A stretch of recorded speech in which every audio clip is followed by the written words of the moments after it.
Shalom, selamat pagi, selamat berjumpa di dalam program Renungan Embun Pagi bersama dengan Kota Daud Ministry. Tema renungan kita pada pagi hari ini adalah menggugah hati Tuhan. Tema ini saya ambil di dalam kitab Injil Matius pasal yang ke-20 ayat 29 sampai dengan ayat yang ke-34. Demikianlah firman Tuhan. Dan ketika Yesus dan murid-muridnya keluar dari Yerikho, orang banyak berbondong-bondong mengikuti dia.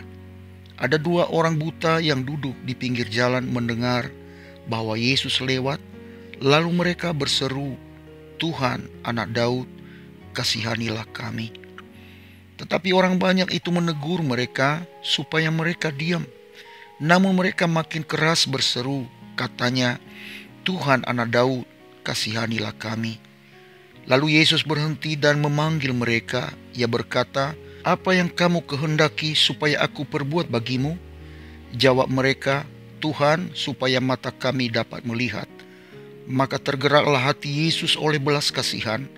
Lalu ia menjamah mata mereka, dan seketika itu juga mereka melihat, lalu mengikuti dia. Saudaraku sekalian, tentu setiap orang yang percaya memerlukan belas kasihan Tuhan. Kita memerlukan belas kasihan Tuhan dalam segala aspek hidup kita, karena kita menyadari bahwa kita sebagai manusia banyak keterbatasan dalam segala hal untuk menghadapi persoalan-persoalan di dalam dunia ini. Banyak hal yang tidak dapat kita pecahkan, masalah-masalah yang hadir di dalam hidup kita. Untuk itu kita memerlukan kuasa dan kekuatan Tuhan untuk terlibat di dalam kehidupan kita. Kita memerlukan belas kasihan Tuhan karena kita menyadari bahwa di luar Dia kita tidak dapat berbuat apa-apa. Saudaraku, kita datang kepada Tuhan untuk meminta belas kasihan Tuhan, dan memang itu tepat karena Allah yang kita sembah adalah Allah yang penuh dengan belas kasihan. Kita datang kepada Dia untuk meminta belas kasih-Nya dengan cara menggugah hatinya, yaitu dengan menyenangkan hatinya dan melakukan kehendak-Nya. Dalam nats ini ada dua orang buta yang duduk di pinggir jalan yang sedang menantikan Tuhan Yesus lewat di sana untuk meminta belas kasihan agar mereka dapat melihat. Untuk itu mari kita belajar bagaimana dua orang buta ini sehingga mereka dapat menggugah hati Tuhan Yesus dan mendapatkan belas kasihan. Hal yang pertama yang kita pelajari adalah mereka mendengar tentang Yesus. Mendengar tentang Yesus adalah pintu awal untuk mengenal Dia. Ketika kita mengenal Yesus, maka kita percaya akan Dia.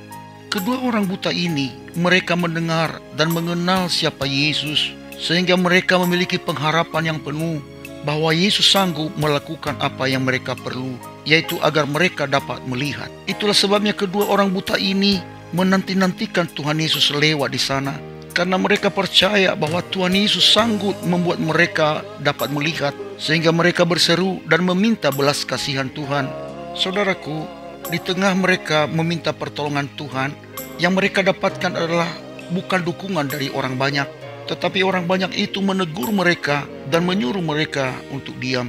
Saudara, disinilah kita belajar bahwa untuk menggugah hati Tuhan itu ada banyak tantangan yang dihadapi.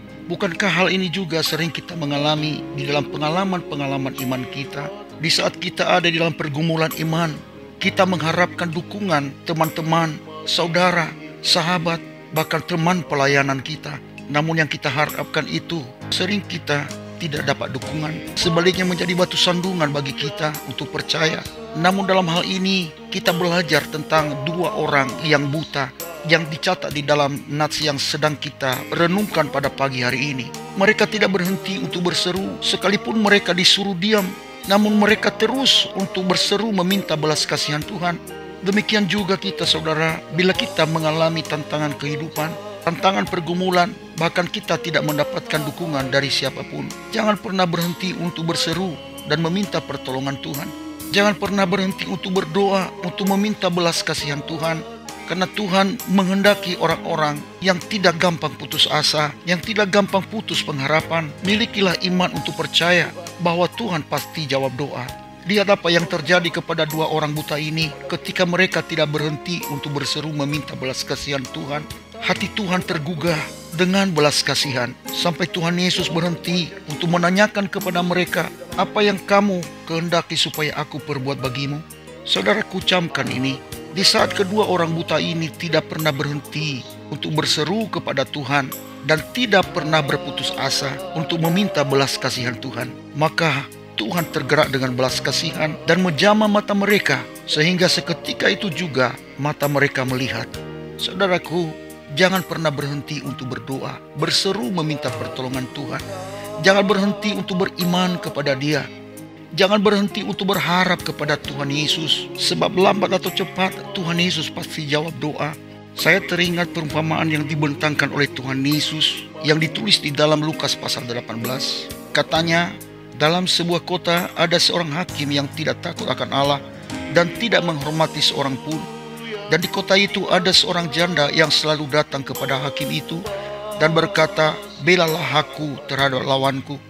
Beberapa waktu lamanya hakim itu menolak, tetapi kemudian ia berkata dalam hatinya, "Walaupun aku tidak takut akan Allah dan tidak menghormati seorang pun, namun karena janda ini menyusahkan aku, baiklah aku membenarkan dia, supaya jangan terus saja ia datang dan akhirnya menyerang aku."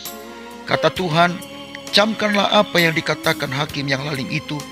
Tidakkah Allah akan membenarkan orang-orang pilihannya yang siang malam berseru kepadanya? Dan adakah ia mengulur-ulur waktu sebelum menolong mereka? Aku berkata kepadamu, ia akan segera membenarkan mereka. Akan tetapi jika Anak Manusia datang, adakah ia mendapati iman di bumi? Saudaraku, apa yang kita pelajari di sini? Pertama adalah banyak mendengarkan Injil tentang Yesus. Yang kedua adalah jangan berhenti untuk berdoa sekalipun banyak tantangan.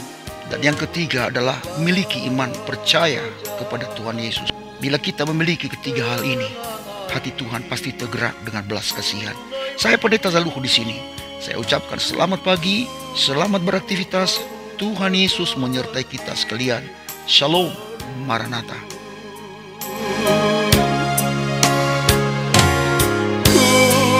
Ku haus akan firman-Mu. Terima kasih buat firman-Mu. Haleluya.